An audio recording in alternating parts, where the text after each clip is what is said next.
Cash from operating activities, पहला segment cash flow statement का। Last class में हमने क्या सीखा था, पूरा कैश फ्लो स्टेटमेंट कैसा होता है, आ गया था ना ये। हाँ, तो ब्रीफ समरी दी थी कि पहले हम निकालेंगे कैश फ्रॉम ऑपरेटिंग एक्टिविटीज, फिर हम निकालेंगे कैश फ्रॉम इन्वेस्टिंग, फिर फाइनेंसिंग, तीनों को एड अप करेंगे तो आएगा नेट इंक्रीज और डिक्रीज। अब एक एक करके अंडरस्टैंड करेंगे कि ऑपरेटिंग कैसे आएगा, इन्वेस्टिंग कैसे आएगा और फाइनेंसिंग कैसे आएगा। कैश फ्लो स्टेटमेंट सिर्फ वही कर पाएगा जो अपने एफर्ट्स में कंसिस्टेंट है और जितना कॉन्सेप्ट हो गया वो उसका परफेक्ट है, वो चीज यूज हो गई, वरना इम्पॉसिबल है। मतलब मैं कितनी बार समझाऊंगी, कैश फ्लो स्टेटमेंट एक ऐसा इतना लंबा चैप्टर है कि इसमें छोटे छोटे बहुत सारे कॉन्सेप्ट्स इंटर रिलेटेड हैं। अंडरस्टैंडिंग क्लियर होगी तो बहुत इजी है, नहीं होगी तो इम्पॉसिबल है। डिफिकल्ट वाला कोई सीन नहीं होता, इजी या इम्पॉसिबल। चलो बहुत बातें हुई, ध्यान से देखेंगे। अभी हम क्या कैलकुलेट कर रहे हैं, cash from operating activities, cash from operating activities. तो आपको लास्ट क्लास में एक स्टेटमेंट ऑफ पीएनएल दिखाई थी कि कैसे हम इसको इनडायरेक्ट मेथड क्यों बोलते हैं, क्योंकि हम ओवरऑल प्रॉफिट में से हम कैलकुलेट करेंगे कि ऑपरेशन से कितना आया, ऑपरेटिंग एक्टिविटी से कितना आया, इन्वेस्टिंग कितना है, फाइनेंसिंग कितना है। इनडायरेक्ट मेथड क्यों है वो मैं आपको ऑलरेडी बता चुका हूं। अब डायरेक्टली फॉर्मेट पे आ रहे हैं। तो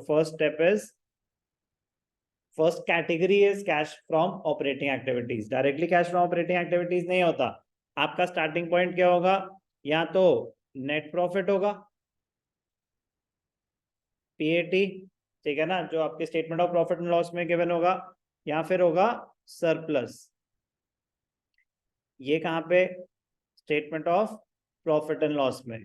सरप्लस ये कहां पे होगा, बैलेंस शीट में। ये कहां पे होगा, बैलेंस शीट में। बैलेंस शीट में कहां पे, रिजर्व्स एंड सरप्लस में। तो यहां तो आपके पास सरप्लस होगा, सरप्लस को क्या बोलते हैं, that is balance as per statement of profit and loss after all appropriations. जो statement of profit and loss में फिगर होता है वो बस प्रॉफिट आफ्टर टैक्स होता है, अभी अप्रोप्रिएशंस नहीं हुई है। मैंने आपको एक छोटा सा फॉर्मेट बताया था लास्ट क्लास में भी कि ये इसमें रेवेन्यू माइनस एक्सपेंसेस पीबीटी आया, पीबीटी माइनस टैक्स पीएटी आया। पीएटी के बाद क्या होता है, पीएटी के बाद होती है अप्रोप्रिएशंस, पीएटी के बाद होती है अप्रोप्रिएशंस। पीएटी से पहले सिर्फ टैक्स हुआ है और बाकी एक्सपेंसेस हुए हैं, अप्रोप्रिएशंस नहीं हुई है। तो ध्यान क्या देना है, या तो आपका स्टार्टिंग पॉइंट ये होगा या फिर ये होगा profit after interest tax and dividend. ये क्या होता है, surplus as per the balance sheet, surplus as per the balance sheet.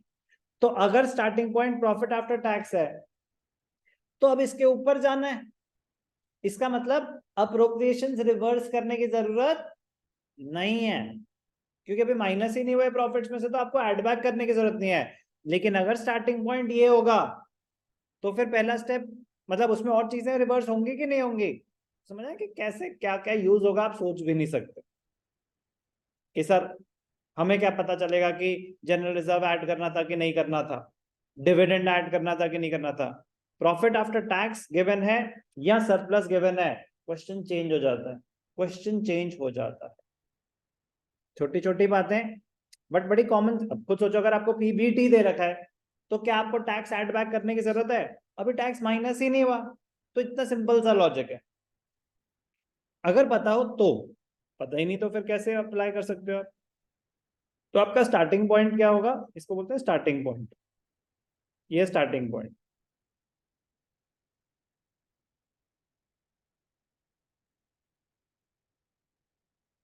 Notes ही सारा खेल होगा कैश फ्लो स्टेटमेंट में, बहुत बड़ा रोल प्ले करेंगे आप नोट्स। किताब में तो खो जाओगे, मतलब यू विल गेट लॉस्ट। बहुत बहुत बड़ा रोल है सीक्वेंसिंग का, किस ऑर्डर में आपको ये चैप्टर करना है। कोई नहीं, स्टार्टिंग पॉइंट होगा या तो नेट प्रॉफिट या फिर ये। अब इससे हम क्या डिराइव करेंगे, इससे डिराइव करेंगे जितनी भी बातें हो रही हैं सारी कैश फ्रॉम ऑपरेटिंग एक्टिविटीज की हो रही हैं। तो आपकी स्टार्टिंग पॉइंट हो गया या तो नेट प्रॉफिट या सरप्लस। इससे जो डिराइव करेंगे सबसे पहले क्या डिराइव करेंगे, कोई बता सकता है? रॉन्ग। हम डिराइव वो statement of profit and loss है। अब हम क्या बना रहे हैं? Cash flow statement. तो यहाँ पे हम क्या डिराइव करेंगे? Net profit before tax and extra ordinary items. Net profit before tax and extra ordinary items. Net profit before tax and extra ordinary items. तो स्टेप 1 क्या होता है? Net profit before tax and extra ordinary items calculate कैसे करना है वो तो मैं बताऊंगा। बस मैं आपको एक बता रहा हूँ कि अभी कैश फ्रॉम ऑपरेटिंग एक्टिविटीज निकालने के लिए कितने स्टेप्स इन्वॉल्व है। तो आपको गिवन होगा नेट प्रॉफिट या सरप्लस, उससे सबसे पहले क्या निकलेगा?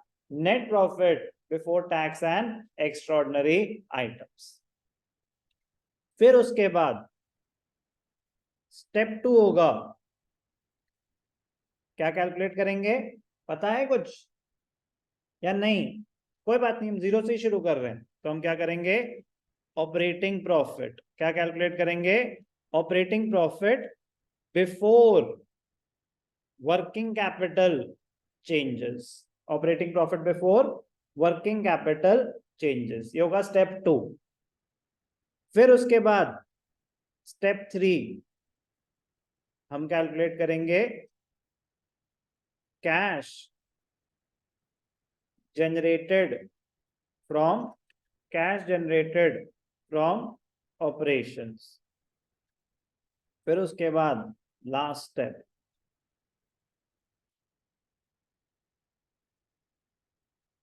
Cash flow from operating activities. तो डायरेक्टली नहीं निकल रहा cash from operating activities, steps involve है। सबसे पहले तो हमारा स्टार्टिंग पॉइंट ध्यान से देखना है हमें। तो अभी सिर्फ और सिर्फ अब हमारा focus at least for the next 2 classes operating activities पे ही होने वाला है। वो ढंग से हो गया, मैं बता रहा हूँ आपको, आपका 60-70% काम हो गया। और वो नहीं हुआ तो प्रॉब्लम में ही रहेंगे, ठीक है ना? खत्म नहीं हो गया काम, लेकिन कैश फ्लो स्टेटमेंट नहीं बन सकता, क्योंकि कैश फ्लो स्टेटमेंट जब बनाएंगे तो पहले ऑपरेटिंग ही होगा, फिर इन्वेस्टिंग, फिर फाइनेंसिंग। तो अभी हम सारी बातें किसके पॉइंट ऑफ व्यू से? Operating activities. आपका स्टार्टिंग पॉइंट या तो नेट प्रॉफिट होगा या सरप्लस होगा। सर हमें कैसे पता चलेगा?